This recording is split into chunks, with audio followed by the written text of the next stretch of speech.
করবেন। যেদিন থেকে আমার মুখ থেকে ঈমান বিধ্বংসী কথা বের হবে, অনিসলামী কার্যক্রম আমার থেকে প্রকাশ পাবে, আমার মনে হয় না কেউ আমাকে এখানে রাখবে। এটা ইসলামের মূলনীতি। কোনো ব্যক্তি যতক্ষণ পর্যন্ত ইসলামের মূলনীতির অটল থাকবে অতদিন তার অনুসরণ করা যাবে। তার মূলনীতি ইসলামের মূলনীতি থেকে বের হয়ে যাবে, তার অনুসরণ করা যাবে না। মাওলানা সাহাদ সাহেব যতদিন পর্যন্ত তার মুখ থেকে এই সমস্ত ঈমান বিধ্বংসী কথা বের না হয়েছিল, মানুষ তার অনুসরণ করেছে।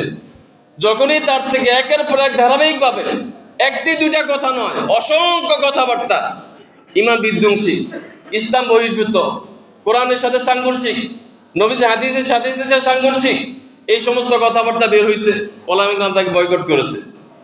কিন্তু আমাদের দেশের কিছু মানুষ অবুঝ, জাহেল, যাদের মধ্যে দিনের বুঝ নাই, দিন সম্পর্কে কোনো ধারণাই নাই, যাদের মধ্যে এলেমের কোনো চিহ্নই নেই, এরা অন্ধ অনুসারী হয়ে তার অনুসরণ করছে এবং তার এজেন্ডা বাস্তবায়নের জন্য বাংলাদেশের হত্যাকাণ্ড চালিয়ে যাচ্ছে তারা।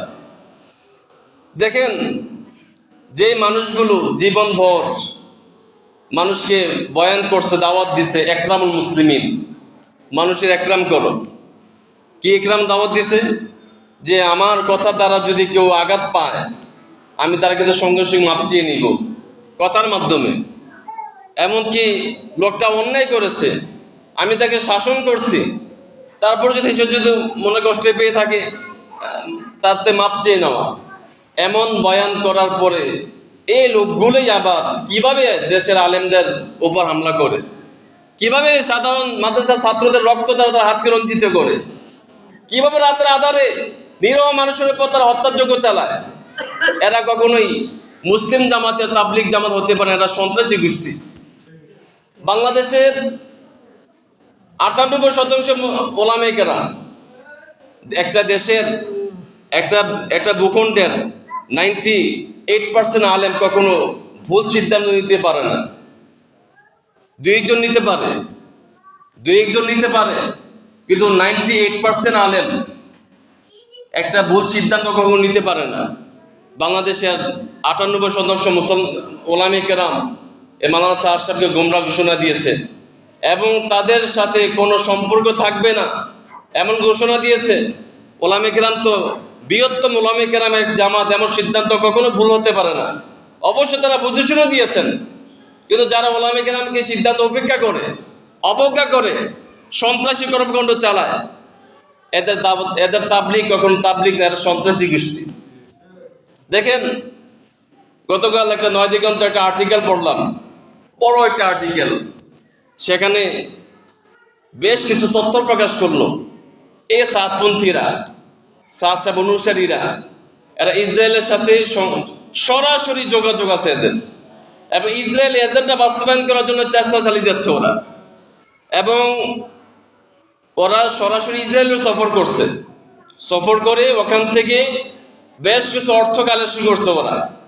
এই অর্থ দিয়ে ডোনেট নিয়ে বাংলাদেশের মধ্যে অরাজকতা, সন্ত্রাসী কর্মকাণ্ড, হত্যাযজ্ঞ এগুলো তারা চালিয়ে যাচ্ছে। এই জন্য এদের থেকে সাবধান হতে হবে। দেখেন, 2018 সালে 1 ডিসেম্বর দিনে দুপুরে যেভাবে মাদ্রাসা নিরীহ ছাত্রদের উপর যারা হামলা করেছে, এর ভিডিও ফুটেজ গোটা বিশ্বের মধ্যে আছে, নেটের জগতে গোটা বিশ্বব্যাপী আছে। ওইটার কোনো সুরা তখন হয় নাই, কারণ এ সাতপন্থীরা ছিল আওয়ামী লীগের দোসর, ফেসিস্টের দোসর ছিল ওরা। সকলেই বিষয়টা জানে যে ফেসিস্টের কিভাবে তারা চামচামি করেছিল। এই জন্য বিগত ফেসিস্ট সরকার, যে সরকার নিজে খুনি, যে হাসিনার রক্ত, হাজারো মানুষের রক্ত দ্বারা রঞ্জিত ছিল, ওই খুনি হাসিনা বা আরেক খুনিদের বিচার কিভাবে করবে? এটা সম্ভব হয় নাই। কিন্তু বর্তমানে তো এই ফেসিস্ট দূর হয়েছে, তাদের দোসরা রয়ে গেছে। এরা আবার গত 18 ডিসেম্বর রাতের বেলায় অন্ধকারের মধ্যে সমস্ত মানুষ ঘুমিয়েছিল টঙ্গী ময়দানে, নিরীহ মানুষের উপর ধারালো অস্ত্র দ্বারা তারা উপর হামলা করেছে এবং 4 জনকে তারা ওই জায়গায় মেরে ফেলেছে। অসংখ্য মানুষ হাসপাতালে ভর্তি অবস্থায় আছে, যাদের হাতে অন্য সাধারণ মানুষ নিরাপদ থাকতে পারে না, যাদের হাত সাধারণ মানুষের রক্তে রঞ্জিত, এরা কখনো মুসলমানের জামাত হতে পারে না, সন্ত্রাসী গোষ্ঠী। এদেরকে অবশ্যই দেশ থেকে নিষিদ্ধ করতে হবে। যদি নিষিদ্ধ না করা হয়, অচিরে তার ইসরায়েলি এজেন্ডা বাস্তবায়ন করে দেশকে ইসরায়েল বানিয়ে ফেলবে। কারণ এই ফ্যাসিস্ট ভারতে বসে বসে বাংলাদেশের বিরুদ্ধে কি করছে, চক্রান্ত করে যাচ্ছে, একের পরে এক বিভিন্ন চক্রান্ত করে যাচ্ছে। কখনো আসে আনসার লীগ হয়ে, কখনো আসে আবার বিভিন্ন বেশে, রিস্কাওয়ালার বেশে আসে, কখনো হিন্দুদের বেশে আসে, নানান সময় নানান বেশে আসে। বর্তমানে আবার এরা এই সাদ লীগ হয়ে বাংলাদেশে আবার আবির্ভাব হওয়ার চেষ্টা করতেছে। যদি এদেরকে নির্মূল করতে না পারে, এদেরকে এদের নিষিদ্ধ সংগঠন ছাত্রলীগ যেভাবে নিষিদ্ধ করা হয়েছিল, এদেরকে নিষিদ্ধ করতে হবে। যদি নিষিদ্ধ করা না হয়, ভবিষ্যতে এই খুনি হাসিনা আবারও তাদের কাদের উপর বর করে বাংলাদেশ আসার চেষ্টা করবে। অতএব এদের বড় সোচ্চার হতে হবে। কোনো এলাকার মধ্যে, কোনো মসজিদে এদেরকে জায়গা দেওয়া যাবে না। যদি দেওয়া হয়, এখন তো হইতেছে টঙ্গী ময়দানে, তখন প্রতিটা মসজিদে এই চিত্র দেখা যাবে। কারণ বাংলাদেশের আগে বলেছি, 98% আলেম কখনো ভুল সিদ্ধান্ত নিতে পারে না। তারা সঠিক সিদ্ধান্ত নিয়েছেন। তারা জাতিকে কখনো ভুল মেসেজ দিতে পারে না, সঠিক মেসেজ তারা জাতিকে দিয়ে থাকেন। 98% ওলামা কেরাম বলেন, শাহ সাহেব গোমরা, তার কথা মানা যাবে না। ব্যক্তি নির্ভর কখনো দিন চলতে পারে না, ব্যক্তি নির্ভর। নবী সাল্লাল্লাহু আলাইহি ওয়াসাল্লাম যে ইন্তেকাল করলেন, হযরত ওমর রাদিয়াল্লাহু আনহু পাগল হয়ে গেছে, দিন ছেড়ে দিবে, দিনের কাছ থেকে দূরে সরে যাবে তিনি। তার মনোভাব এমন দেখা গেছে। আবু বকর সিদ্দিক বললেন, নবীজি একজন মানুষ, তিনি মারা যেতেই পারে, দিন মরতে পারে না, দিন চলবে। এত সাতবন্দীরা দিনকে একজন ব্যক্তির উপর নির্ভর করে ফেলেছে। সাতবন্দীরা এই দিনকে, দিনী কাজকে ব্যক্তি নির্ভর করে ফেলেছে। দিন কখনো ব্যক্তি নির্ভর হতে পারে না। দিন কেন, দুনিয়াবি কোনো কাজও ব্যক্তি নির্ভর হতে পারে না। আপনি দেখেন, একটা কাজ যদি একটা ব্যক্তি নির্ভর হয়, এই ব্যক্তিরা যদি মারা যায়, ব্যক্তির যদি কিছু হয়ে যায়, এই কাজটা বন্ধ হয়ে যাবে, এই কাজটা থাকবে না। অতএব ব্যক্তি নির্ভর কখনো দিন চলতে পারে না। সাতপন্থীরা দাওয়াতি কাজকে ব্যক্তি নির্ভর করে ফেলেছে, অথচ এরাই দাওয়াত দিছে। মাখলুকের কোনো ক্ষমতা নেই খালেক ছাড়া। কি বলেন, শোনেননি আপনারা? মাখলুকের কোনো ক্ষমতা নেই কি ছাড়া? খালেক ছাড়া। মাখলুক খালেক ছাড়া কিছুই করতে পারে না, খালেকের হুকুমে সব কিছু হয়। তাহলে মাওলানা সাহেব ছাড়া কিছু হবে না, এই কথা কেন বলে? তাহলে ওরা তো বুঝাতে চায় আবার যে মাখলুকের দ্বারা সব কিছু হয়।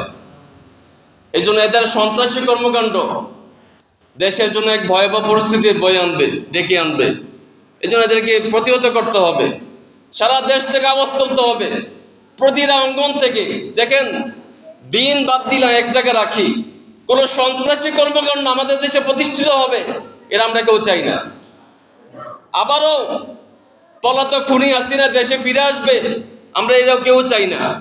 অতএব যে কোনো পরিস্থিতিতে, যে কোনো মাধ্যমে হোক, এই সন্ত্রাসী গোষ্ঠী, এই খুনি গোষ্ঠী সাতপন্থীদেরকে প্রতিহত করতে হবে, এদেরকে নিষিদ্ধ করতে হবে। ছাত্রলীগকে যেভাবে নিষিদ্ধ করেছে, আওয়ামী লীগকে যেভাবে নিষিদ্ধ করার প্রক্রিয়া চলতেছে, এই সাত লীগকে, সাতপন্থীকে নিষিদ্ধ করতে হবে। অতএব বাংলাদেশের পরিস্থিতি শান্ত থাকবে না। প্রতিটা মসজিদের মধ্যে মারামারি হবে, প্রতিটা পাড়া মহল্লা মারামারি হবে। এই জন্য গোটা দেশের মানুষ এই বিষয়ে উদ্বিগ্ন, তার উদ্বেগ প্রকাশ করছে। সরকার অচিরেই এদেরকে নিষিদ্ধ তালিকা আনার জন্য দাবি জানাচ্ছে সকলেই।